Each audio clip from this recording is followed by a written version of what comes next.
Hello everyone, welcome back to our channel it চ্যানেলি। তো সবাইকে গুড মর্নিং। আজকে তোমাদের সঙ্গে আরেকটা মিনি ব্লগ নিয়ে চলে এসেছি। তো আজকের মিনি ব্লগটা কিন্তু একদমই আমার ওপরে কিছু হচ্ছে না, আমি আমার রিলেটেড কিছু দেখাচ্ছি না। আজকে টোটালি মিনি ব্লগটা হতে চলেছে অন্যরকম। তো আজকের মিনি ব্লগে শুধুমাত্র তোমরা আমার পুজোকে দেখতে পাবে, আর আমার পুজোর দিদিরা মানে আমার পুন্টুকে দেখতে পাবে। তো ওদেরকে নিয়ে আমার কিভাবে সময় কাটে তো সেটাই তোমাদেরকে আজকে শেয়ার করবো। তো তোমরা দেখো, ওকে উল্টে দেওয়া হয়েছে, যেহেতু বেবিকে অনেক সময় হয়তো সোজা করে সবসময় রাখতে নেই, ডাক্তার তাদেরকে উল্টেও দিতে বলে। তো ওটাকে কি বলে, বেবি টাইম না কি সামথিং কিছু একটা হবে, আমি তো অতটা জানি না, তো তাই বলতেও পারলাম না। তো সেই টাইমিংয়ের জন্য ওকে উল্টে দিয়েছে, কিছুক্ষণের জন্য উল্টে ও উল্টে এক জায়গা থেকে আরেক জায়গায় কীভাবে পাক খায় তোমরা শুধু দেখো।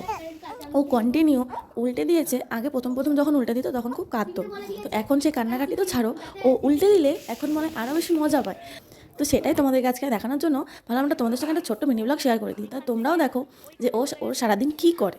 আর আমার যে পুন্টু আছে, এই পুন্টুকে আমি যে চটকাই, কী হারে যা চটকাই, মানে আমার এদেরকে নিয়েই ম্যাক্সিমাম টাইম কেটে যায়। আজকের মিনি ব্লগটা এটুকুনি রাখলাম, সবাই দেখে জানিও মিনি ব্লগটা কেমন লাগলো।